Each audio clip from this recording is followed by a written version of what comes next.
Hi everyone, Quilting with Harriet here. I'm working on a customer's quilt right now. It's a beautiful block of the month, purples and lilacs and blues, and it's just amazing. So I went through a couple patterns and I was in contact with my customer and we picked one out. And it's actually a pattern that needs to be wrapped.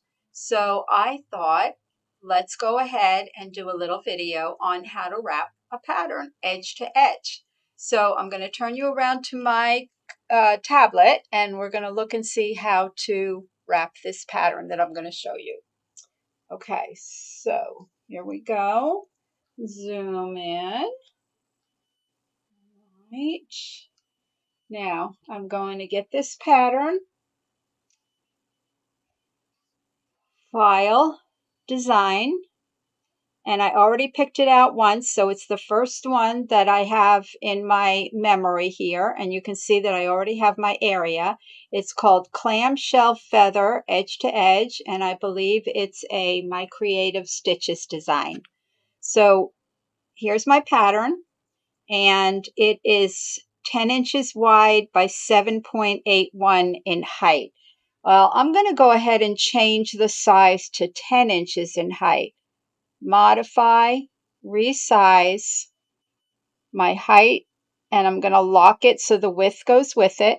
I'm going to come down here to my keypad and press that, and I'm going to put in the number 10, enter. Now that design is 10 inches in height and 12 inches, 12.81 in width. So I'm going to go to my repeat screen. I'm going to let the machine do the work for me. I'm going to say fill. And I really think that's pretty the way that is, but it needs to be wrapped to fill in these empty spaces here. So I'm going to go ahead and I'm going to fill in the empty spaces because I like to crop it. And now I'm going to come over here. I'm still in repeat and it says basic, and that's where we do all our work over here in the workspace. But there's another button here called wrap. So I'm going to hit that, and what I want it to do is offset my pattern by half. So I want it to be the horizontal, and I want to offset my row by half. And you see now they're not on top of each other, but they're halfway between each other. So I'm going to come over to vertical now because I want to bring them nested together. So that's my vertical. And I'm going to close my gap. So I'm going to zoom in here so you can see when I push the gap and I hold it down that my pattern is moving closer together. And let's see, maybe a little bit more.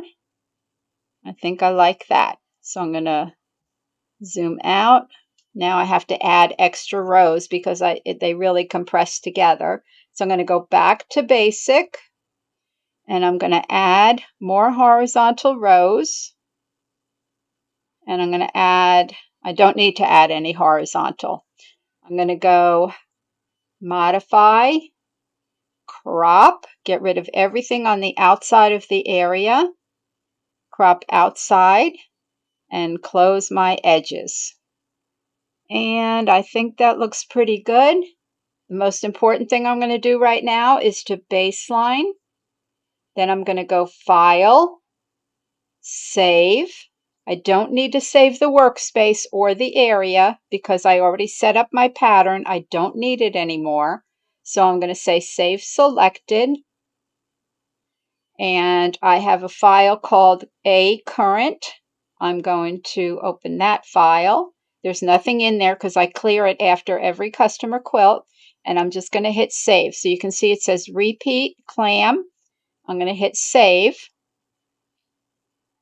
Now, if I have to shut down, because I will not finish this tonight, I will have to start it again in the morning. So when I come in the morning, when I come in the morning and my screen is clear, I'm going to go File, Design, and it's right here, Repeat Clamshell Feather Edge to Edge. So that way I'm going to have marked where the new start point's going to be.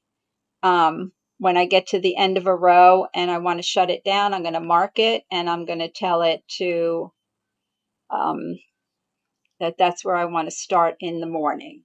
So let me get out of this and get back here. So we're all set to get this really pretty quilt started. I'm using glide thread.